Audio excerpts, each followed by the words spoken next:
Hello again from Fired Up. I'm your host for the show, Bob Irwin, broadcasting from Rigel Studios here in Las Vegas, Nevada. This show is about guns, related politics, and self-defense issues. Fired Up is on my website, Fired Up with Bob Irwin, as well as the American Guns and Glory Network, YouTube, and numerous other media. If your local internet provider doesn't carry Fired Up, ask them to do that. A new show is posted every Thursday around 5 p.m. Pacific Time.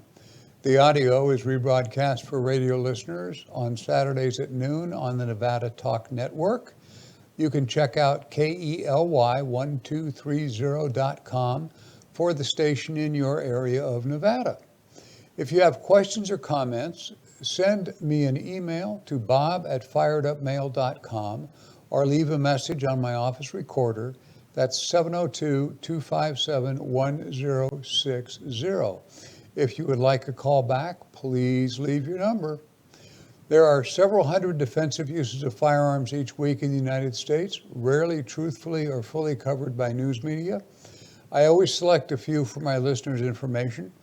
Most are good shootings, some are not so good, but all are educational for those of you that keep a defensive firearm at home or carry one out in public. Individual incidents are generally adjudicated under local law, so the advice given here may not apply in the area where you live. Advice from a local gun-savvy defense attorney is always recommended. Always have a lawyer. Stories are often paraphrased for clarity by translation from police jargon, lawyer speak, and regional accents into more standard American English. Incidents are as reported with the names of the participants deleted. The names of the cops, lawyers, and media are generally used. First story and first up, a Biden-Harris administration update as reported earlier by AMOLAN News. Texas Congresswoman Sheila Jackson Lee is already busy with a new piece of legislation for our new leadership to enact. H.R. 127 would require licensing of gun owners, mandatory training, psychological evaluations to determine if someone's suitability to own a firearm. Retroactive gun registration and separate licensing for modern sporting rifles. We know what that is, right? Your AR you have in the closet. Successful licensee must also show they have a firearm liability insurance policy, which those are estimated to cost around $800 a year for people to get. Lee's bill would require the owner of any firearm to supply the Bureau of Alcohol, Tobacco, and Firearms and Explosives with the make, model, and serial number of every gun he or she owns, including guns they may have owned for years. They would also have to report the identity of any person to whom and any period of time during which the firearm will be loaned to that other individual. Alan Gottlieb of the Citizens Committee for the Right to Keep and Bear Arms says, all of this means is that Durbin and his fellow Democrats are pulling out all the stops. After years of waiting, they believe this is the right moment to destroy the right to keep and bear arms in the guise of gun safety. So a right belonging to all citizens becomes a privilege enjoyed by a few. With more than 650,000 members and supporters nationwide, you can join or donate to them at their website, ccrkba.org.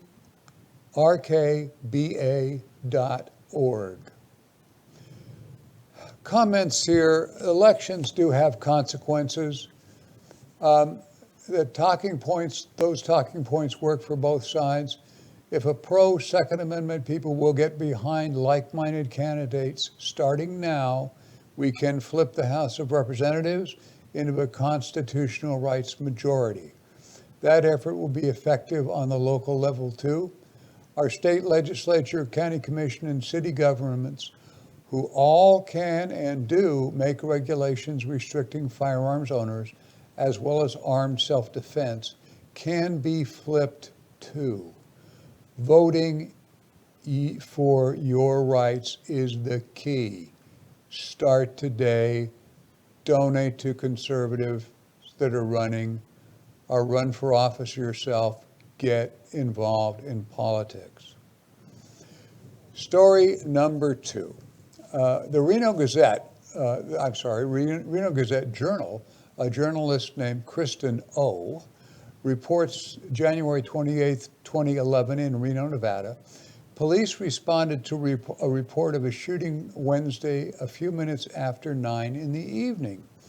According to the press statement, when officers arrived at the area of South Virginia Street and Hillcrest Drive, they discovered a dead body.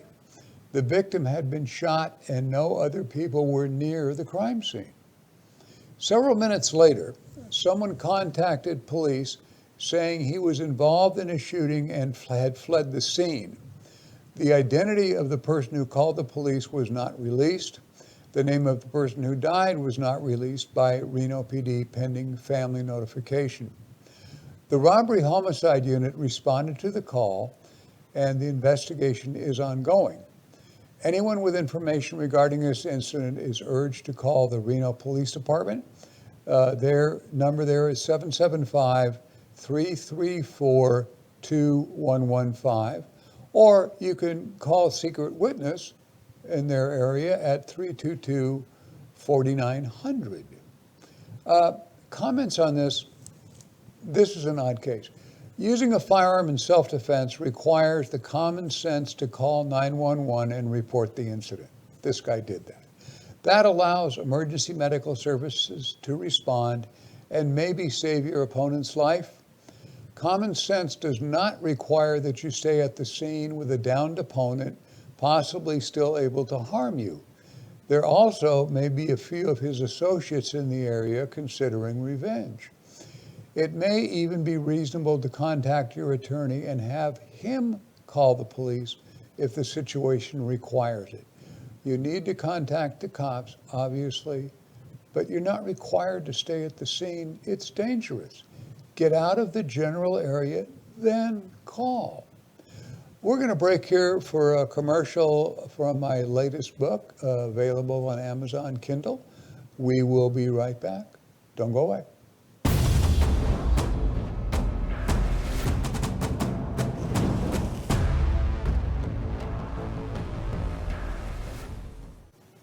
My latest book, Self-Defense with Firearms, Use of Force in Nevada, is now available on Amazon Kindle for $4.95. You can download it now. It contains examples of dozens of shootings and pointing a firearm cases that I personally experienced in my 24 years in law enforcement, or where I testified in court or deposition as a firearm and use of force expert. The book is about the use of firearms in defense of yourself and others in my home state of Nevada. I have appeared as an expert witness in Nevada courts dozens of times, and that experience has shown me the necessity of putting pen to paper once again. Nevada state law as printed can be misleading to those of you who read it, as it is written in legal jargon, what I usually call lawyer speak.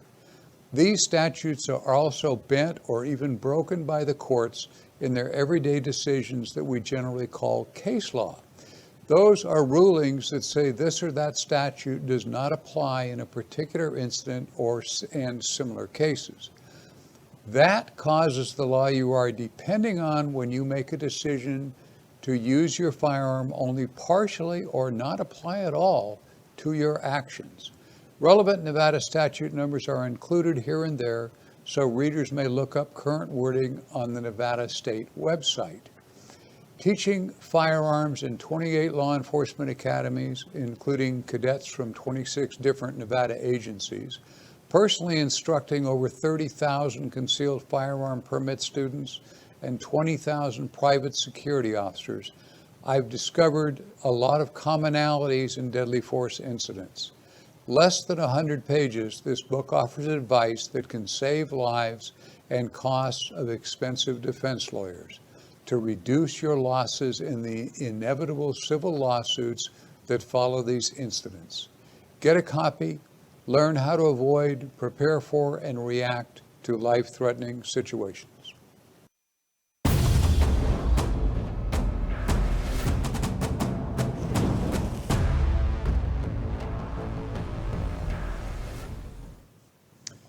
The book looks exactly like this. It's a little less than 100 pages. You can read the whole thing in 2 hours. It would be well worth your while. There's a lot of good information here which may save you a lot of problems if you ever use your gun. Story number 3. This is from KSLA News 12. It's a CBS affiliate. Reported January 28th, 2021 in Shreveport, Louisiana. It was about midnight on a Thursday when a family heard someone breaking into their home in the 3800 block of Fairfield Avenue. That's at Dudley Drive and a few blocks from the mall St. Vincent in Shreveport's Fairfield neighborhood, if you're familiar with the area. Police confirmed a Shreveport teenager had been arrested in connection with a foiled burglary during which the resident shot an intruder. The homeowner told police that someone was trying to force his way in through a rear window. The resident, who was inside at the time, armed himself with a gun and fired at the intruder, grazing him in his right hip. The homeowner then held the intruder at gunpoint until police arrives. Officers found the wounded man, later identified as an 18-year-old, outside in the back of the residence. He was booked into the Shreveport, can't say that, city jail at just after midnight on Thursday.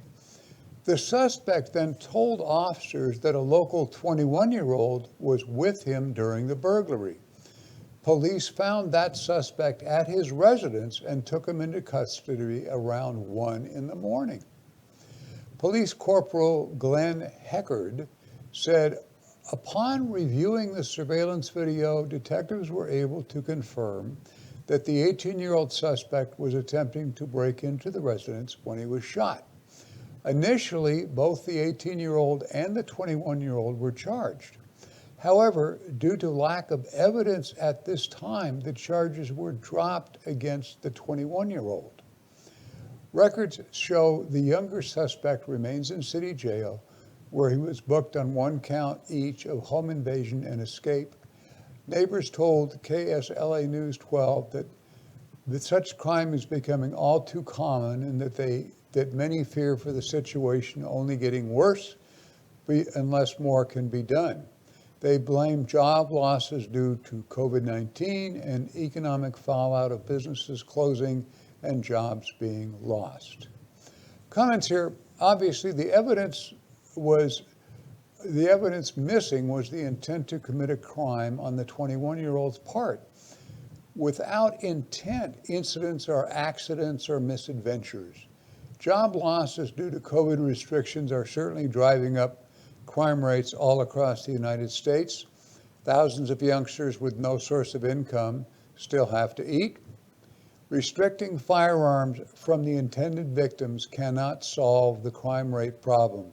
It just makes victims easier targets. It's not my area of expertise, but perhaps allowing businesses and schools to open is a wiser direction. Certainly hope so. Out of my area, but if schools closed and businesses are closing and there's no jobs, are we surprised that crime goes up? We're going to break here for a word from a few of our friends and associates. I'll be right back.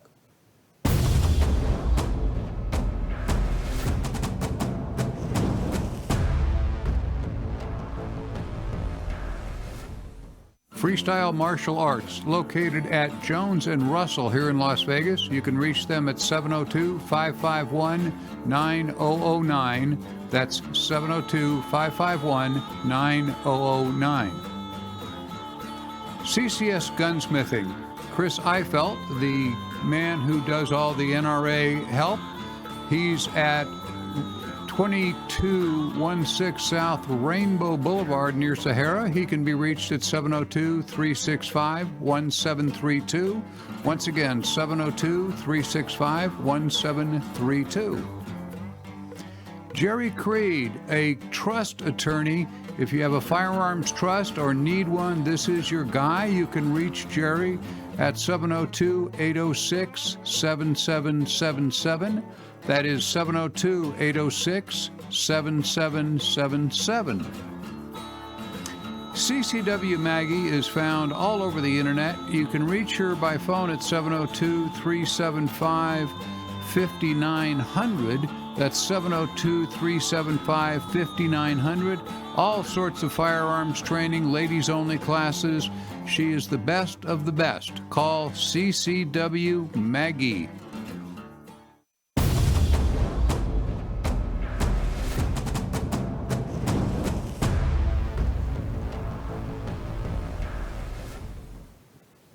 And here I am again. A little side note here, heartbreaking news this week. Nevada Firearms Coalition President Don Turner passed away Monday following a long battle with cancer. A tireless advocate for the Second Amendment rights in Nevada as well as nationally, he truly will be missed. Many of you know Don. We worked together several times on various projects, and he was a crusader for our side, guys. Story number 4. KIRO Radio 97.3 FM reports January 29, 2021 in Bellingham, Washington, that's Washington State. A sporting goods employee shot a robbery suspect in the chest after he tried to use a hammer to smash glass to steal guns. Responding officers found the suspect lying on the floor at about 11:15 in the morning with a gunshot wound to his chest.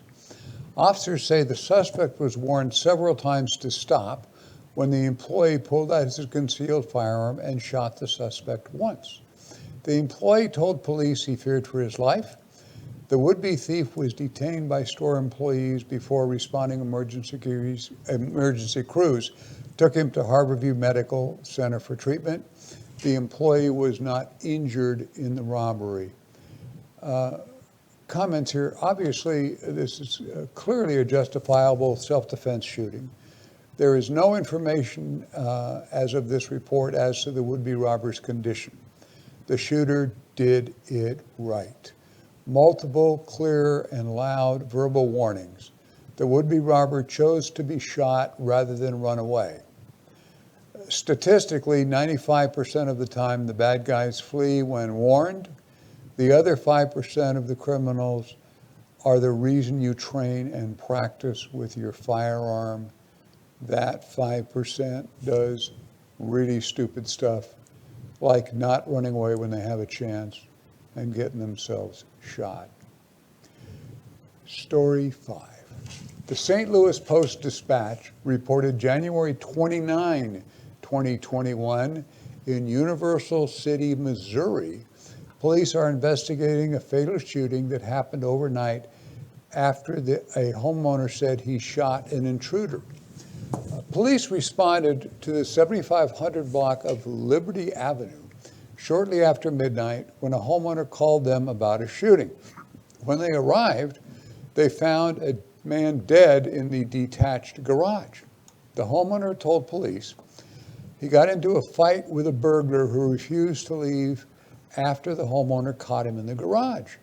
During the struggle, the homeowner told police he fired his weapon at the man, who then died.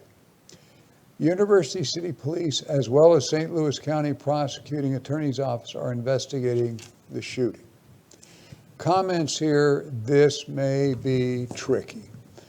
A detached garage in many jurisdictions is not considered part of your dwelling. That will certainly be argued by the inevitable lawsuit lawyer who will press this case for financial damages. It could become an issue in a criminal prosecution of the shooter. That depends on the minutia of case law. decisions that are active in Missouri. This shooter needs a gun-savvy defense attorney on board right now. Again, if you're involved in a shooting incident, get an attorney right away involved in the case. Story number 6. KIRO TV, Virtual Channel 7, it's a CBS affiliate, reported January 31st, 2021 in Seattle, Washington. Officers were called after 9 a.m. to the 3800 block of Stoneway North on a report of a shooting. When police arrived, they found a man who said he shot a person. The survivor said he was walking down the street when he was approached by a man who had crossed the street toward him and began punching him in the head and chest. The survivor reportedly pulled out his concealed firearm and shot the assailant. Police found the subject a few blocks away. He was taken to Harborview Medical Center where he was treated for non-life-threatening injuries. Once the suspect is released from the hospital, he will be booked into the King County Jail. Comments again. This appears to be another random attack for no apparent reason. Mental issues are likely the cause. If we lack facilities to house and treat the mentally ill among us, this problem increases every year. Until that problem is addressed, these attacks will continue to grow in frequency and violence. Again, that's why you frequently practice and always carry. There's going to be a time here. We have all the do-good lawyers, and they're trying to do well, that tell the mentally ill they can't be incarcerated just because they're mentally ill, because we have no facility to take care of them anywhere. Facilities are closing down all over the country, especially now with the virus. They're out on the street, and there is no treatment available, and they're just wandering around. This guy just randomly charged across the street at somebody he'd never seen before and started beating him. This is going to get worse before it gets better. We're going to break now for a word from our friends and associates. Last commercial, we'll be right back in just a bit. Thank you.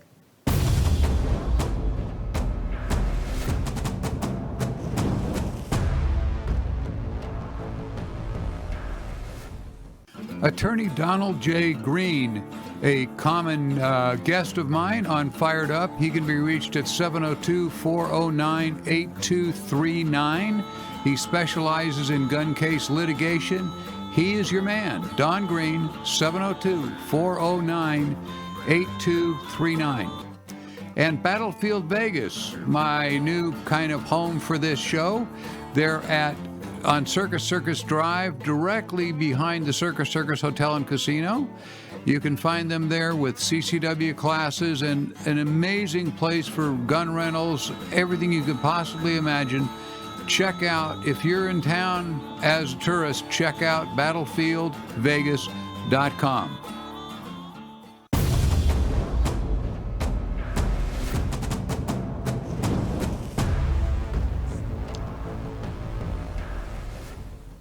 Story number 7. KFTA TV, Virtual Channel 24, it's a Fox affiliate, reported December 2nd, 2020, in Pettigrew, Arkansas, a Madison County man is dead after deputies said he tried to force his way into a home and was shot by the owner. A 45-year-old local died December 1 after engaging in an altercation with a homeowner on Highway 16, according to the Madison County Sheriff's Office. The disturbance began when the 45-year-old arrived trying to gain access to the residence. After the owner repeatedly ordered him to leave the property, the altercation turned physical. The sheriff's office says the resident drew his weapon after he was overpowered by the 45-year-old intruder. The homeowner was able to keep possession of his firearm and fired one round at the intruder. That bullet struck the 45-year-old in the chest. Despite his wound, he fled the scene in his vehicle. He drove east on Highway 16 for about half a mile before driving off the highway, going through a fence, and finally stopping in a field. The fleeing suspect showed no signs of life when deputies found him. He was pronounced dead before 10 in the evening by the Madison County coroner. The Madison County Sheriff's Office is continuing the investigation. Now, on January 27, 2021, KFTA TV journalist Megan Wilson updates this incident, reporting that prosecutor Matt Durant declines to charge the shooter with the murder after ruling the killing was justified. He said the homeowner was reasonable in his belief that his safety was threatened by the 45-year-old trying to force his way into his home on December 1st, 2020. Comments here. Can you imagine waiting 8 weeks to discover if you will be charged with murder? With our slow-moving criminal justice system, some citizens wait a good deal longer than that, sometimes years. But again, slow is acceptable if the system gets it right, as they did in this particular incident. That's all we have for today. I'll be back next Thursday on my website, firedupwithboberwin.com, the American Guns and Glory Network, and numerous other websites, television, and radio stations. When watching any media, please click on subscribe so new shows can be sent to your phone or computer automatically each week. You can check out my recent shows at firedupwithboberwin.com. It contains several dozen episodes. My logo merchandise, hats, shirts, and books are available at Battlefield Vegas, just behind Circus Circus on the Las Vegas Strip. If you are ever in Las Vegas, Battlefield Vegas is a must-see attraction. You can shoot a minigun or any of hundreds of firearms and even crush a car with an Abrams tank at their associated outdoor facility. Transportation is provided. You can contact them at info@battlefieldvegas.com. Thank you for watching Fired Up with Bob Irwin. The disclaimer you're about to see at the end will explain a little more how we pick stories and what we do, and how I paraphrase a lot in order to make it intelligible to listeners. Thanks for watching. We'll see you again next week.